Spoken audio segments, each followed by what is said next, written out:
आपका नहीं। मैंने हृदय से यह प्रयास किया कि किसी कर्मचारी का कोई उत्पीड़न ना हो, क्योंकि मैं वो व्यक्ति नहीं हूं और वो पाप मुझे अपने से नहीं लेते। मैं जब 2 तहसीलों में गढ़ और फलाना मुझे जाकर लेखपालों से सीधे संवाद करने का मौका मिला। आपको मैं नहीं जानता, मुझे पता नहीं वो महिला लेखपाल है कि यहाँ पे नहीं, ये नहीं। मैंने इनको देखा, मैंने सबसे पहले इनसे ये बोला और सभी से बोला कि पहली चीज है कि आप खुश रहिए। मुझे नहीं पता था कि ये घटना हो जाएगी।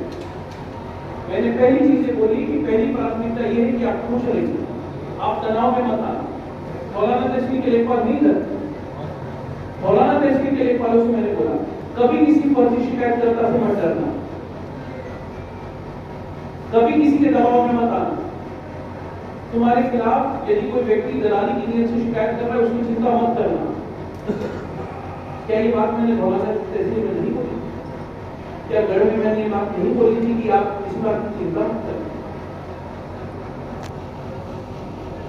तब ये घटना नहीं है। हमारे पास कोई भी शिकायत आती है, हमें पब्लिक का कुछ भी बेनिफिट करना, पब्लिक को कोई भी राहत देनी है, हमारी पहली इकाई लेखपाल, मेरी तो पहली इकाई लेखपाल है।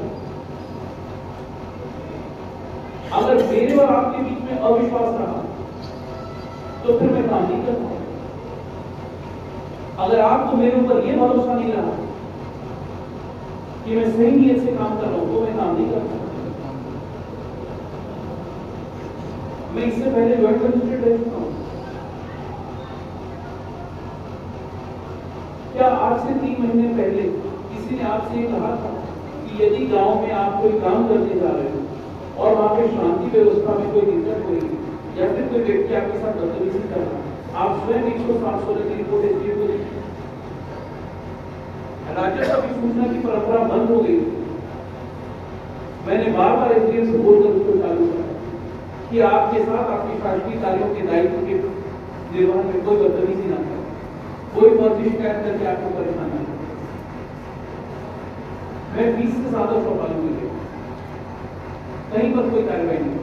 ये मेरा दुर्भाग्य है, सही मायने में मेरा दुर्भाग्य है कि केंद्र में तो कार्रवाई हुई और ये हो गया। कोई कह सकता, कोई सोच सकता, वो मुझसे आखिरी बार मिला तो भी मुस्कुरा रहा था। मुझसे कि एक बार भी अगर ये बताता कि ये मेरा फेलियर है कि मैं उसके अंदर आत्मविश्वास नहीं कर पाई कि उसी के आगे मुझसे देखो मेरे दबाव में हमेशा पूरे रहते। हमारे यहाँ फर्जी वाला हिसाब किताब नहीं। मेरी अपील आपसे बस यही है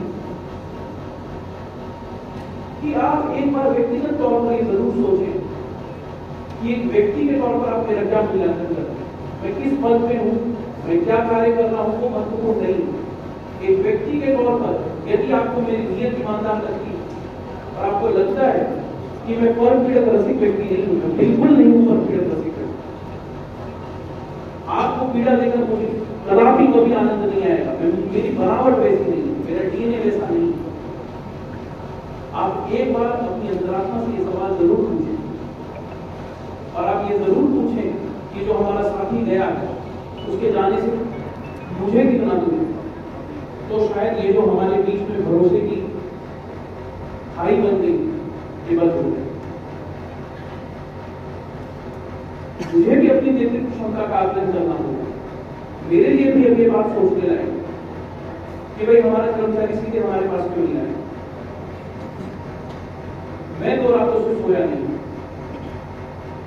मैं जब मुकेश को देखता था तो मुझे सुभाष ही याद आता। मुझे उसके 2 लड़कों का चेहरा मेरे आंखों के सामने तैर रहा है। हम सब करते हैं ना साइन, एक महीने की सैलरी जाएगी सुभाष के भाई के अकाउंट। मैंने राजस्व परिषद में बात, मैंने प्रमुख सचिव से बात, मैंने बोला सर हमें अगर नियमों को शिथिल करना भी पड़े तो भी मैं अपनी संस्कृति के साथ आज ही भेज रहा हूँ। परिवार को जितना ज्यादा मुआवजा दिया जा सकता है सरकारी तौर पे वो तो है ही। उसके भीतर भी जितना भी beyond the call of duty का काम परिवार की मदद कर सकते हैं करेंगे। हम परिवार के सदस्य को नौकरी दिलाएंगे। और अगर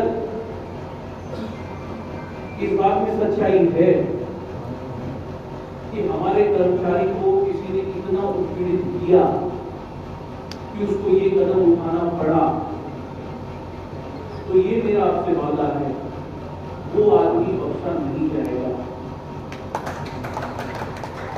सुभाष जाते जाते एक ही बात कह गया, वो एक ही व्यक्ति का नाम लेकर गया।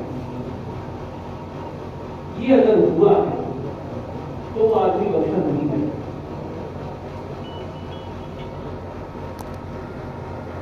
जो बात मैंने पहले कही,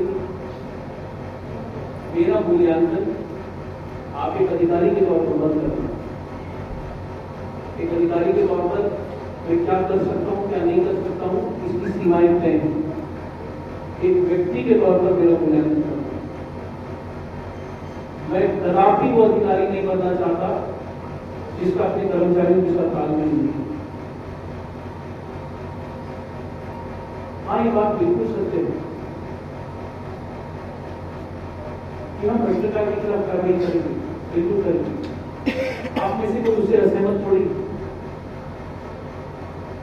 कोई भी संवर्ग हो, कोई भी समूह, कोई भी संगठन होते हैं 15% लोग, 10% लोग जिनकी वजह से सब बदनाम होते हैं, चाहे मैं हूं चाहे आप,